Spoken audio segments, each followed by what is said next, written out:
Assalamualaikum warahmatullahi wabarakatuh. Jumpa lagi bersama saya Trisno Rusli dalam programnya Podcast Cukup Pedas. Podcast Cukup Pedas ini juga bisa kalian dengar di Spotify dengan nama Cukup Pedas. Nah, baru-baru ini bahkan kemarin itu Menteri Agama Republik Indonesia Yakut Khalil Qomas itu mengapresiasi keberadaan Inmas TV di bawah Kementerian Agama Sumatera Selatan. Tentu saja sebagai lembaga negara, sebagai institusi negara, membuat TV digital itu ya menjadi sesuatu yang patut dicontoh dan itu pun diakui oleh Menteri Agama. Nah, hari ini kita mendapat kedatangan tamu spesial yang pencetus idenya keberadaan Inmas TV itu. Inisiator juga, bisa dikatakan inisiator, siapa lagi kalau bukan Bapak Dr. Haji Saifuddin Latif, SAG MSc. Dan hari ini beliau sudah datang di studio Palpers Official. Assalamualaikum warahmatullahi wabarakatuh, Mas Udin. Waalaikumsalam warahmatullahi wabarakatuh. Gimana kabarnya, Mas? Sehat, alhamdulillah. Senang sekali. Saya bisa buka masker. Oh, boleh. Yuk kita buka masker dulu. Sudah ini, Mas, di swab test? Oh, sudah. Oh, sudah. Masuk sini segala swab sudah sudah dilakukan dan insya Allah alhamdulillah sehat lah. Itu sehat. Saya pertama merasa senang, bersyukur diundang oleh teman-teman saya yang hebat-hebat ini. Siap, terima kasih. Terutama yang direktur yang Palpers ini kan, siapa yang nggak tahu itu, Mas Iqbal itu. Siap. Membuat ada beberapa agenda, saya cancel dulu, saya duluin ke sini dulu. Saya kualat kalau nggak. Palpers Official ini. Betul. Cukup lama mengikuti Palpers Official ini. Oh, jadi sudah di-subscribe ya, Mas? Oh, bukan lagi, sudah. Andai kan bisa 2-3 kali saya lakukan itu. Oke, terima kasih. Tapi saya bisa memobilisasi teman-teman untuk mendukung. Karena dengan subscribe itulah bisa mendukung eksistensi daripada terus berkarya Palpers Official ini. Saya mengapresiasi itu karena banyak tayangan-tayangannya mengedukasi gitu tentang pernikahan siri dan itu dilakukan juga dengan model drama gitu. Jadi menarik gitu. Betul. Menarik. Enggak cuman durasi 1 menit 2 menit dengan menjual judul atau apa, tapi ini benar-benar ada cerita yang mengedukasi dan saya berharap ini bisa dipertahankan itu. Oke, Mas Udin, terima kasih lagi sudah menyempatkan hadir di Palpers Official studio kita dan kemarin kan udah datang nih Pak Menteri dan meresmikan langsung Inmas TV yang digagas oleh Mas Udin sendiri. Nah, mungkin perasaan Mas Udin setelah mendapat pujian dari orang nomor 1 di kantor Kementerian Agama sudah, Mas. Oke, sebelum ke perasaan saya mau menyampaikan kronologisnya dulu. Ini sejak 2018 memang saya punya keinginan yang besar ya. Setelah website kita berturut-turut sampai 8 atau 9 tahun itu menjadi yang terbaik gitu kan. Jadi saya pikir untuk urusan website selesai dah gitu kan, kita berjalan lah kayak gitu, sudah stabil gitu. Saya ingin mengembangkan ini ke pertelevisian gitu, walaupun sifatnya studio mini apa gitu. Ini dalam rangka untuk memperkaya konten-konten yang ada di Kementerian Agama lebih cepat disampaikan ke masyarakat. Pesannya lebih cepat disampaikan. Lebih cepat, juga lebih efisien dalam hal apapun gitu. Lebih efisien, lebih cepat dan memang ada banyak kendala. Akhirnya dari 2018 baru 2021 ini ya bisa terwujud itu. Tapi 2012 sejatinya kita sudah siaran itu dengan sederhana live streaming sederhana itu sudah siaran. Tapi baru bisa membuat studio mininya di awal 2021 ini dan kemarin seperti yang Mas Tris sampaikan tadi, alhamdulillah syukur ini baru keperasaan ini, senang sekali. Senang sekali karena seorang Menteri Agama mengapresiasi itu dan menyampaikan secara live pula agar Inmas TV yang ada di Sumatera Selatan ini bisa menjadi role model lah, bisa menjadi percontohan kantor-kantor lain supaya juga membuat hal serupa itu dan itu keren bagi saya gitu. Nah, ini seperti berita yang di sini yang ditampilkan oleh Gus Menteri resmikan studio Inmas TV Kanwil Kemenang Sumsel. Oh, keren. Ini ada saya nggak itu? Ada, Mas. Ada. Murid saya itu yang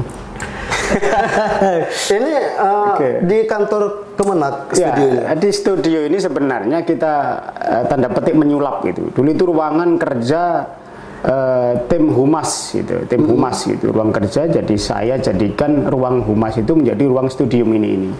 Jadi tim humas itu kita carikan ruangan lagi Dan ini studionya bisa dilihat di sana, dan alhamdulillah ya, sejak berdirinya ini kemarin, sebelum diresmikan ya, itu sudah banyak kemudian instansi-instansi yang datang untuk kemudian ya dikatakan belajar atau apa ya, ingin tahu bagaimana sih proses pembuatannya, bagaimana sih proses pengelolaannya. Ya karena lembaga institusi negara lembaga plat merah nggak mudah.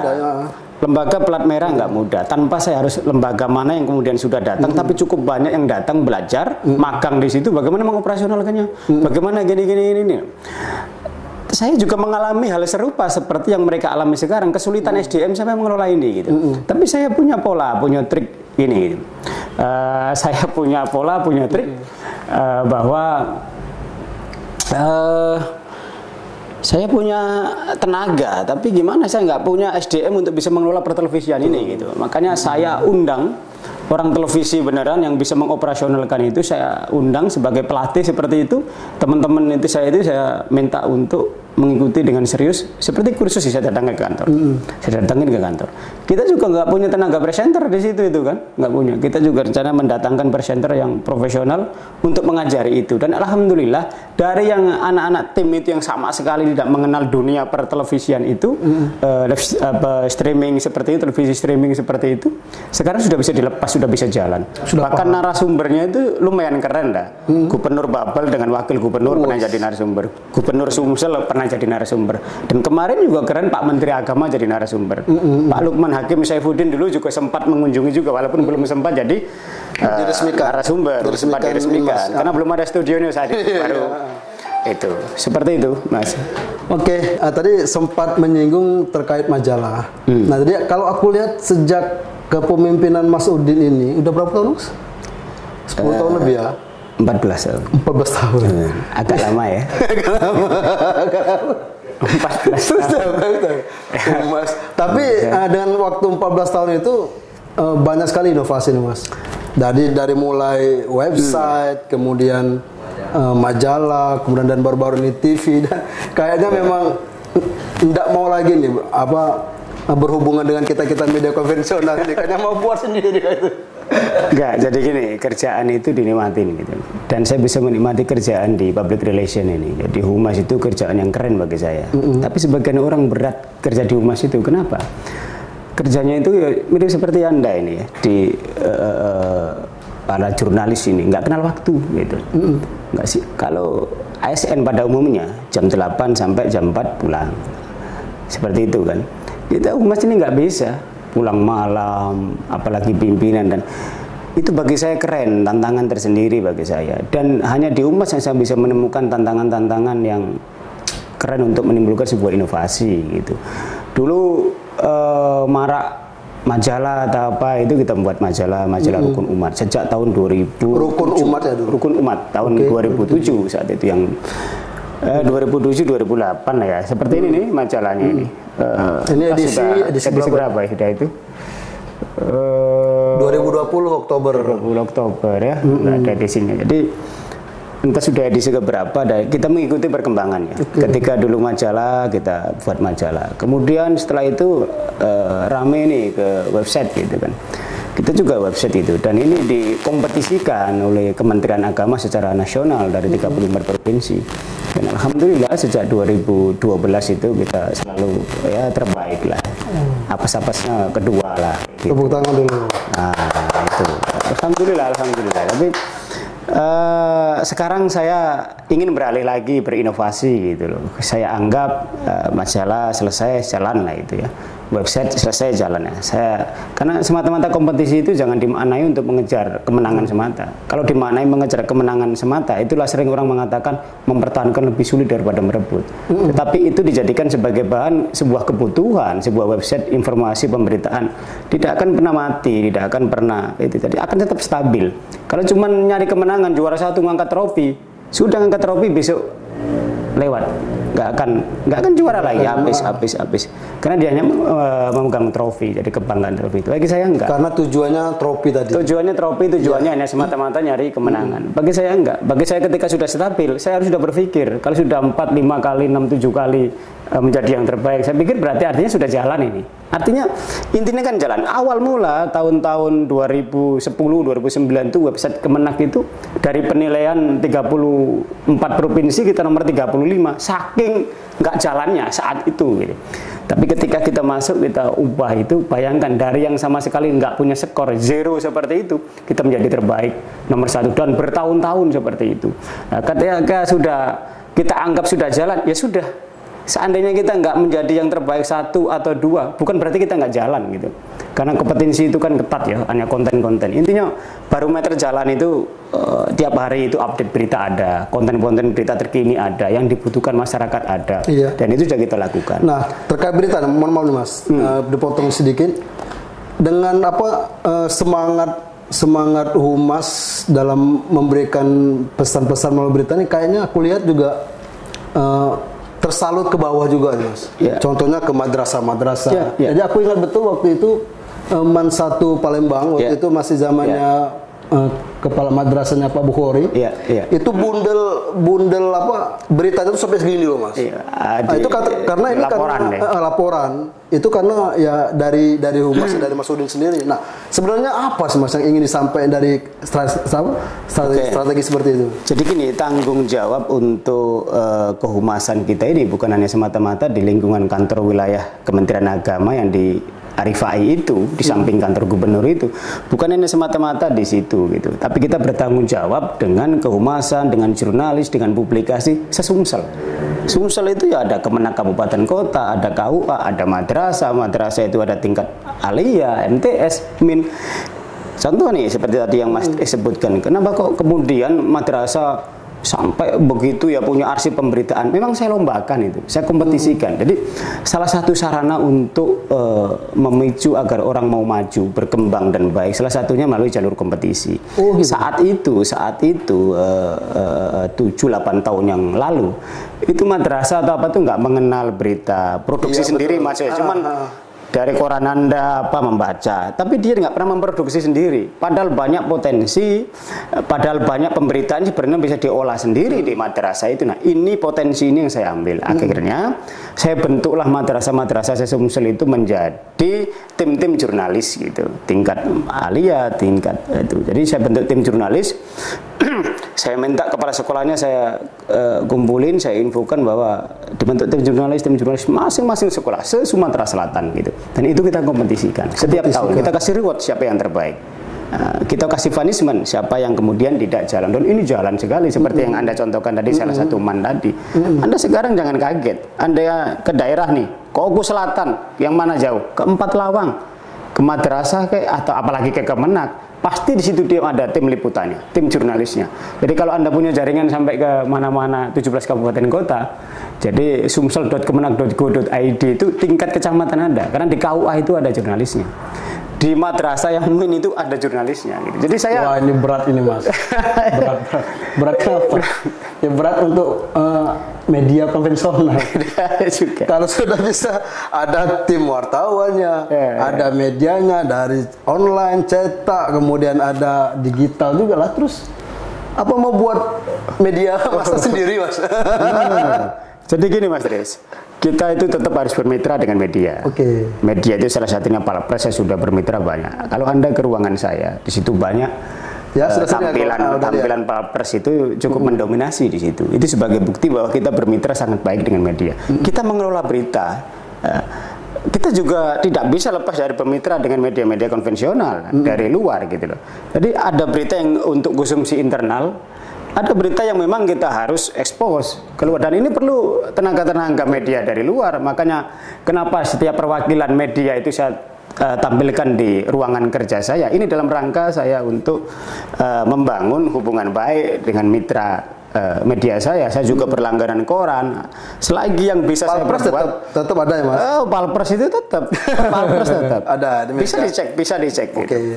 Bisa dicek itu. Makanya kalau Mas Tris tadi, itu sebenarnya enggak, kita justru semakin erat hubungan kita dengan media, karena kita sedahsyat apapun mengelola ilmu publikasi ini tanpa ditopang juga teman-teman media dari luar, nggak ada apa-apanya kita. Ya mungkin bisa aku simpulkan kalau untuk media informasi internal itu khususnya internal. Betul. Kegiatan-kegiatan sekolah kayak gitu kan. Tapi kalau memang perlu dipublikasikan, betul. Seperti ini nih. Sekarang masyarakat semua menunggu tentang bagaimana kepastian nasib haji 2020. Nah itu nggak cukup untuk mensosialisasikan dengan menggunakan saluran-saluran kanal-kanal media kita gitu. Kita perlu media luar dan ini percepatannya cepat sekali, serat gitu. Makanya saya bentuk namanya grup forum wartawan Kemenak yang jumlah anggotanya banyak sekali itu gitu. Saya masukkan semua. Seluruh yang namanya media saya masukkan di situ. Jadi ada informasi-informasi apa tentang Kemenak saya kirim ke situ dengan fotonya ke situ. Jadi justru teman-teman wartawan sekarang manja-manja, nggak pernah mau ke kantor saya, dia nunggu di situ aja dia. Iya. Kenapa? Ya, jadi di situ. Cuma kalau aku lihat Mas Udinnya juga pinter. Jadi ngirimnya tuh ngirim link berita. Ya, Link berita. Jadi kalau orang mau data ya lihat di link berita itu. Iya. Pinter juga itu Mas. Tapi ada juga media-media yang agak itu juga Mas, langsung minta ngirim bukan linknya, minta kirim itu langsung jadi. Itu ada juga seperti itu. Macam-macam lah. Iya betul. Tapi nggak apa-apa, yang penting bisa tersosialisasikan gitu. Ngomongin haji, sudah mau musim haji nih Mas ya? Ya.